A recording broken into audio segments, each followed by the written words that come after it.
ইসলামে ঐক্যবদ্ধ থাকার উপায় কি?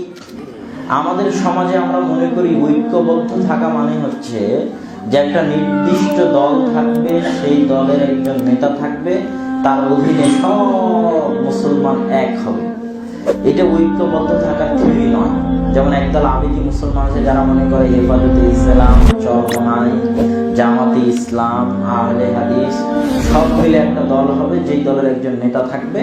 এটা হলো মুসলমানদের ঐক্য। এই ধরনের ঐক্যের কোনো ভিত্তি ইসলামে নাই। ঠিক একদল আমাদের আহলে হাদিস ভাইরা মনে করে আহলে হাদিস আন্দোলন, জমিয়তে আহলে হাদিস, জামাতে আহলে হাদিস যত বিভেদ আছে সব বিভেদ এক জায়গায় করে একটা সংগঠন করে সেই সংগঠনের একজন আমির দিয়ে ঐক্য করতে হবে। এই ঐক্যের কোনো ভিত্তি কোরআন এবং হাদিসে নাই। কোরআন এবং হাদিসে ঐক্য বলতে কি বোঝায়? কোরআন এবং হাদিসে ঐক্য বলতে আকীদা, আমল এবং মানহাজের ঐক্য বোঝায়। ভারতের মুসলমানদের সাথে আমাদের ঐক্য আছে না নাই বলেন তো? আছে। কিভাবে সে ঐক্যটা আছে? ঈমানি ঐক্য, যে ভারতের মুসলমানেরা আমার ভাই। সৌদি আরবের মুসলমানদের সাথে আমাদের ঐক্য আছে না? আছে। এটা হলো ঈমানি ঐক্য। পাকিস্তানের আহলে হাদিসদের সাথে আপনাদের ঐক্য আছে না? এটা হলো আকীদাগত ঐক্য, মানহাজগত ঐক্য। এটার জন্য কোনো সংগঠন লাগে না। এটা ঈমান এবং আকীদার উপর ভিত্তি করে গড়ে ওঠে, মানহাজের উপর ভিত্তি করে গড়ে ওঠে। হ্যাঁ, যেই ঐক্যের কথা আপনারা ভাবেন সেই ঐক্য একমাত্র রাষ্ট্র দিয়ে সম্ভব। ওই ঐক্যের কথা ইসলাম একমাত্র রাষ্ট্রের ক্ষেত্রে বিশ্বাস করে, যে সব রাষ্ট্র ভেঙে এক ইসলামী খেলাফা কায়েম হবে। এই ঐক্যে ইসলাম বিশ্বাস করে।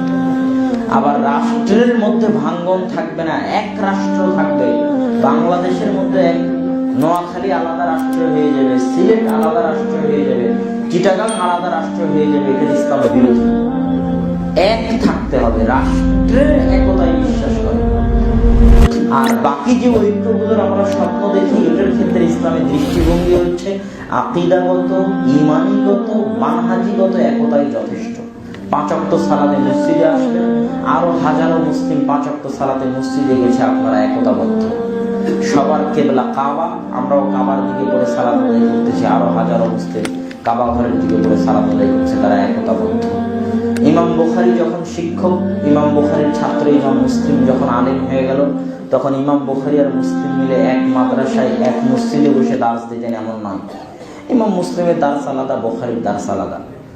আহমদ বিন হাম্বলের ছাত্র ইমাম বুখারী যখন মুহাদ্দিস হয়ে গেল, বুখারীর দার্স আলাদা, আহমদ বিন হাম্বলের দার্স আলাদা। আব্দুল্লাহ বিন আব্বাসের দার্স হতো মক্কায়, আবু হুরায়রার দার্স হতো মদিনায়, আব্দুল্লাহ বিন মাসউদের দার্স হতো কুফায়। আলাদা মসজিদ, আলাদা দার্স, আলাদা ফতোয়া, রাষ্ট্র এক, ইসলামী খেলাফা এক। সুতরাং যে ঐক্যর আমরা স্বপ্ন দেখি, এটার কোনো ইসলামের ভিত্তি নেই। সবাই নিজ নিজ মতো দাওয়াতে কাজ করবে, নিজ নিজ গতিতে, নিজ নিজ বুঝ অনুযায়ী, নিজ নিজ অবস্থান থেকে, যে যেখানে আছে সে সেখান থেকে সেভাবে দাওয়াতি কাজ করবে। ঐক্য প্রয়োজন রাষ্ট্রে, ঐক্য প্রয়োজন খেলাফায়।